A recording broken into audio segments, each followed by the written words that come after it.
jujur, adil, profesional, dan berpengalaman di bidang hukum. Ini banyak yang kita tahu, ada banyak penyimpangan ini ya karena mereka tidak memiliki integritas dan kepribadian yang tidak tercelah. Banyak juga yang tidak jujur. Sehingga mereka memimpin suatu proses persidangan ya tidak adil dan tidak profesional. Jadi sekali lagi, mari kita menegakkan hukum dengan memiliki integritas. Lalu pasal 5 ayat 3, hakim dan hakim konstitusi wajib mentaati kode etik dan pedoman perilaku hakim. Itu sudah wajib. Ya. Bahwa sesuai dengan bunyi KUHP. Sesuai bunyi ketentuan umum KUHP.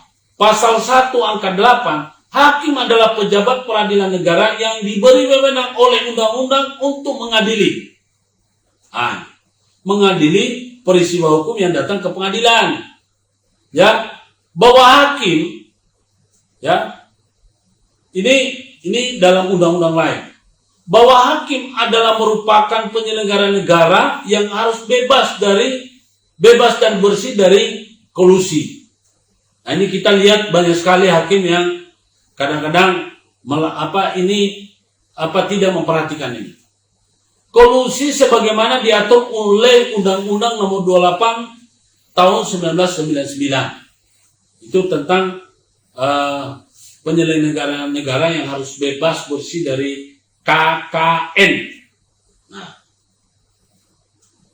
Bahwa larangan kolusi sebagaimana dimaksud pasal 5 angka 4 Undang-Undang Nomor 28 Tahun 1999 dikenakan sanksi pidana sesuai pasal 21 undang-undang dimaksud. Jadi jangan salah, bagi penyelenggara negara yang melakukan kolusi, ya, sebagaimana ketentuan pasal 5 angka 4, ya, diberikan sanksi sesuai pasal 21 undang-undang dimaksud.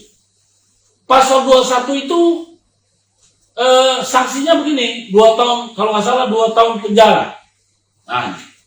Pasal 21, setiap penyelenggara negara atau anggota, ya, komisi pemeriksa melakukan kolusi sebagaimana dimaksud dalam pasal 5 angka 4 dipidana dengan pidana penjara paling singkat 2 tahun dan paling lama 12 tahun dan denda paling sedikit 200 juta dan paling banyak 1 miliar. Ini cukup jelas, ya.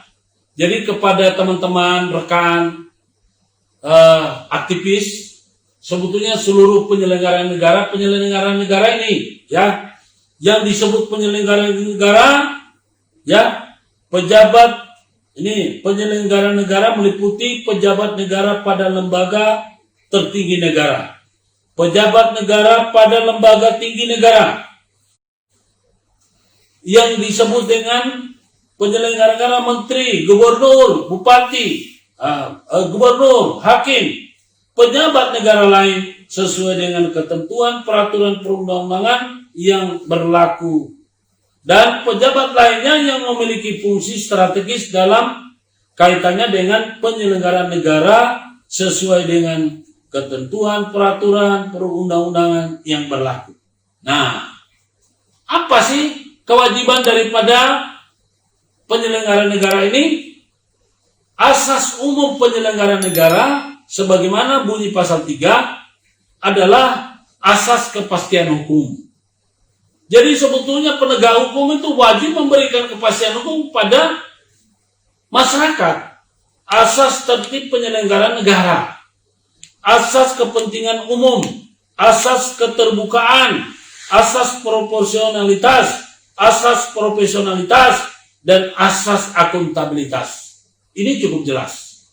Jadi para rekan jurnalis maupun aktivis lembaga swadaya masyarakat dan juga pada ormas-ormas ini tolong dilakukan pengawasan kepada penyelenggara negara yang yang dimaksud sebagaimana Undang-Undang 28 tahun 1999.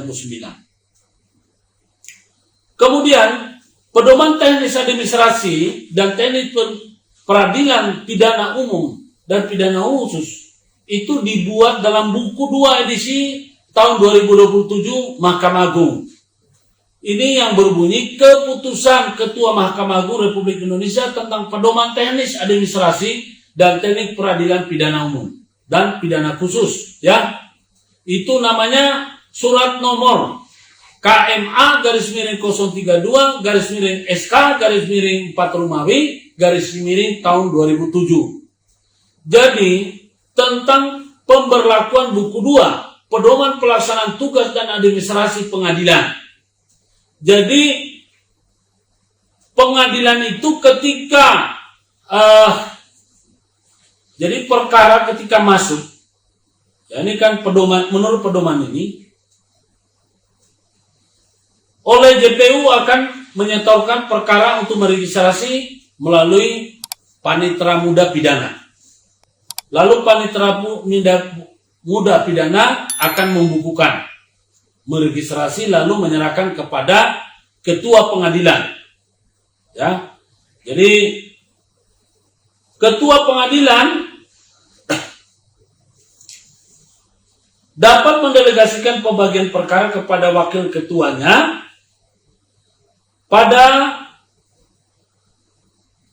apabila perkara itu jumlah perkaranya banyak. Nah, tapi kalau tidak, ketua pengadilan akan menunjuk majelis hakim, ya, siapa yang akan menyidangkan perkara. Nah, setelah majelis hakim menerima itu perkara, maka sebelum berkas diajukan ke muka persidangan, ketua majelis hakim dan anggotanya mempelajari terlebih dahulu berkas perkara.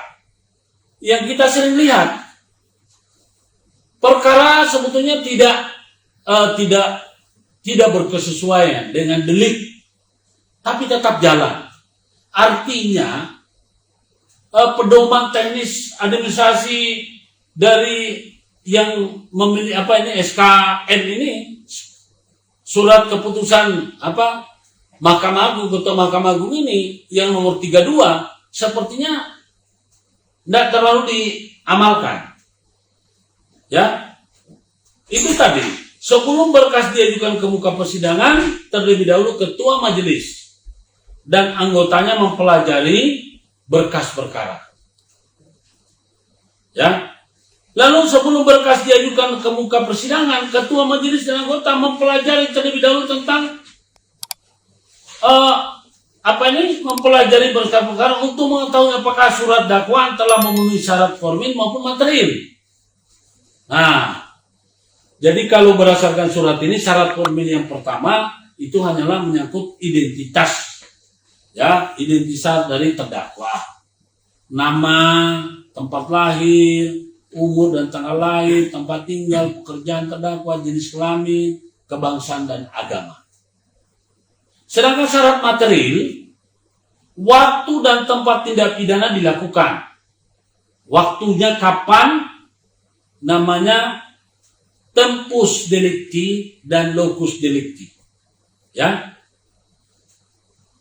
Di sini nih rekan sejawat, kita perlu mulai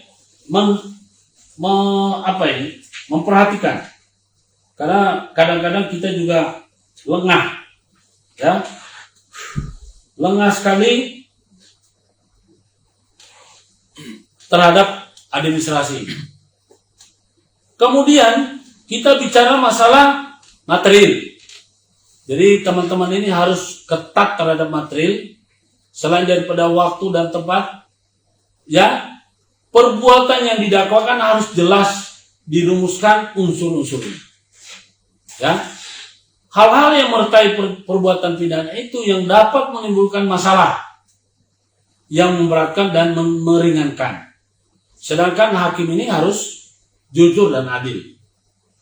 Ya, dalam hal pengadilan, jadi maksudnya gini, itu tentang delik, ya, mengenai apa? Yang harus diperhatikan perbuatan. Kalau bicara formil, unsur-unsurnya, perbuatan yang didakwakan harus jelas rumusannya.